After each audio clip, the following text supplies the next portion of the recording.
Hi twinkle twinkle. 5 வரமிளகாய் எடுத்துக்கோங்க. அது இந்த மாதிரி பிச்சு வச்சுக்கோங்க ரெண்டா. 15 பச்சை மிளகாய் எடுத்துக்கோங்க. அது ரெண்டா கட் பண்ணிவிட்டு அதுக்கப்புறம் நீளமாக கட் பண்ணிக்கோங்க. இந்த மாதிரி நீல வாட்டில் கீறிட்டு ரெண்டா கட் பண்ணிக்கோங்க. 15 பச்சை மிளகாவை. 10 பூண்டை இந்த மாதிரி நீளமாக கட் பண்ணிக்கோங்க. 2 மீடியம் சைஸ் தக்காளியை இந்த மாதிரி நைஸாக நறுக்கிக்கோங்க. 15 சின்ன வெங்காயத்தை இந்த மாதிரி நீளமாக கட் பண்ணி வச்சுக்கோங்க. அப்புறம் வெண்டைக்காய் இந்த மாதிரி கொஞ்சம் சின்னதாக கட் பண்ணி வச்சுக்கோங்க. இந்த மாதிரி மொச்சக்கொட்டை 2 கை அளவு எடுத்துக்கோங்க. அதை ஊற வச்சுட்டு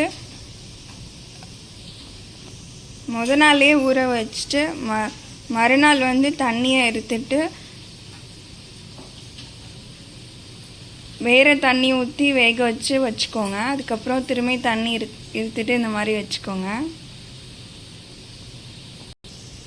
இந்த மாதிரி நல்லா வெந்திருக்கணும். அரிசி களைஞ்ச தண்ணி எடுத்து வச்சுக்கோங்க. அதில் எலுமிச்சம்பழம் சைஸில் புளியை போட்டு வச்சுக்கோங்க. தேவையான அளவு கல் உப்பும் போட்டு வச்சுக்கோங்க. தேவையான அளவு நல்லெண்ணெய் ஊற்றிக்கோங்க. ஒரு இருப்பு சட்டியில் நல்லா சூடு வந்துருச்சு. இப்போ வெண்டைக்காயை போட்டு வதக்கிக்கலாம்.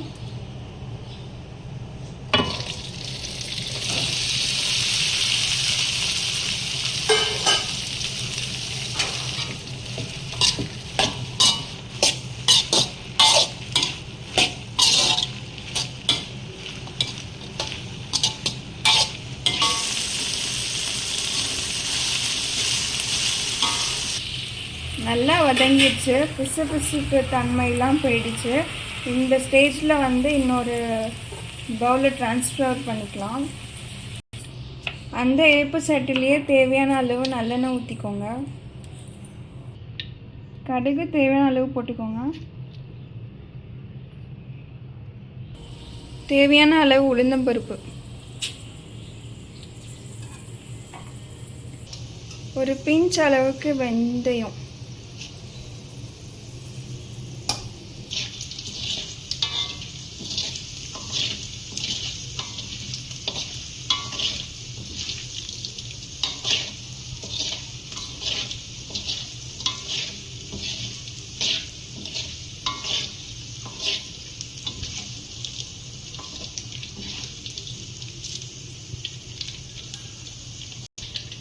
இப்போ நல்லா எல்லாமே பொரிஞ்சிடுச்சு. இப்போ பூண்டு போட்டுக்கலாம்.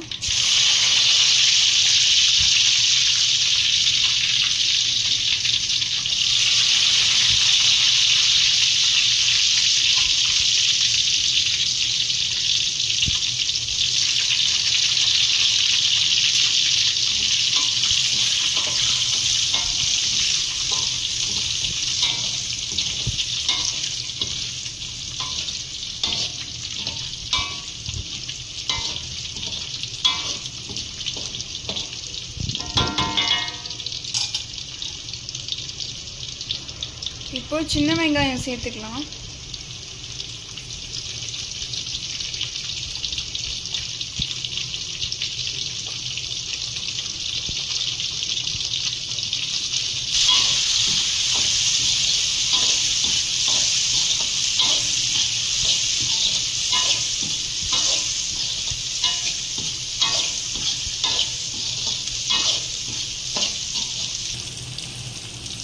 இப்போ வரமிளகாய் சேர்த்துக்கலாம்.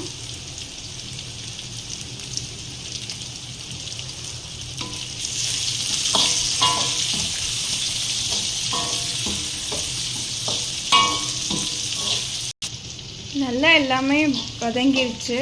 இப்போது பச்சை மிளகாய் சேர்த்துக்கலாம்.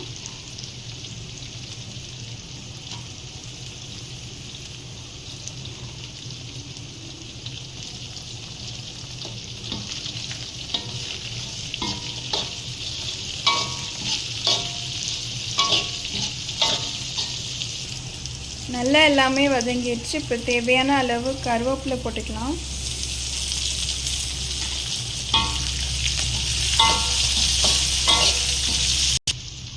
இப்போ தக்காளி சேர்த்துக்கலாம்.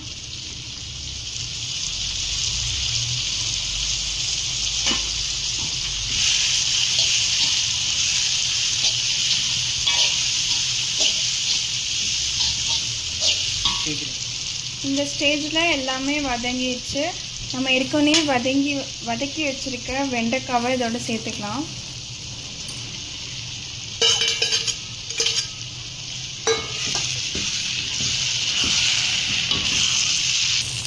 வெண்டைக்காய் ஏற்கனவே வதங்கிடுச்சு, அதனால இதோட போட்டு 2 நிமிஷம் கிண்டினா போதும்.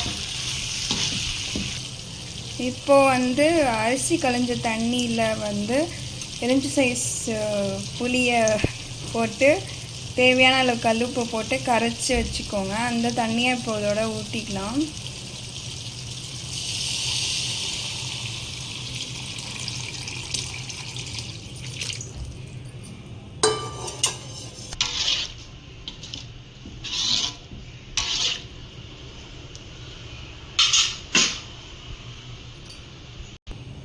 ஒரு பிஞ்ச் அளவுக்கு மஞ்சத்தூள் சேர்த்துக்கலாம்.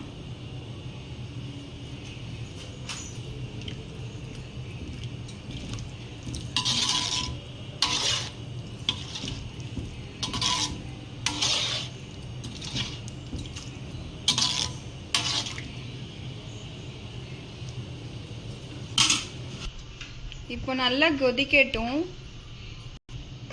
கொஞ்சம் ஒரு 10 நிமிஷம் மூடி வைக்கலாம்.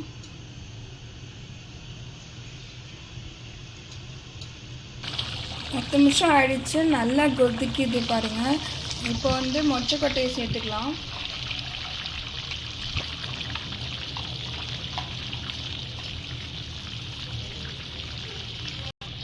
திரும்பவும் மூடி வச்சிடலாம்.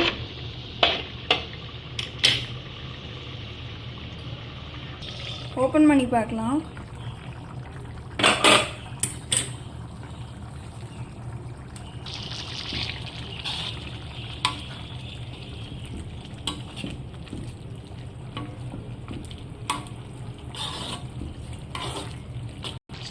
நல்லா இது கெட்டியாக வந்துருச்சு. இந்த ஸ்டேஜில் நல்லா கெட்டியாகிடுச்சு. இந்த ஸ்டேஜில் உப்பு பார்த்துட்டு உப்பு போட்டுக்கோங்க.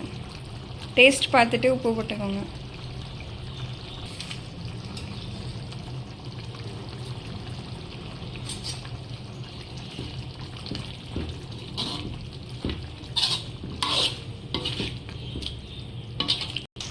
நான் அரிசி களைஞ்ச தண்ணி இட்லி அரிசி ஃபஸ்ட்டு ரெண்டாவது தண்ணியை எடுத்துக்கோங்க.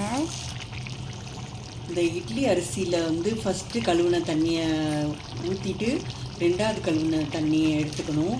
அது கெட்டியாக இருக்கும். இட்லி அரிசியில் களைஞ்ச தண்ணியை எடுக்கிறது இந்த மாதிரி கெட்டியாக வந்துடும், நல்லாயிருக்கும். இந்த மண்டிக்கே அரிசி களைஞ்ச தண்ணி தான் மெயின். ரெடி ஆயிடுச்சு, நிறுத்திடலாம். நல்ல டேஸ்டியான ஸ்பைசியான வெண்டைக்காய் மொச்சக்கொட்டை மண்டி ரெடி ஆயிடுச்சு. நீங்களும் செஞ்சு பார்த்துட்டு சாப்பிட்டு பார்த்துட்டு சொல்லுங்கள்.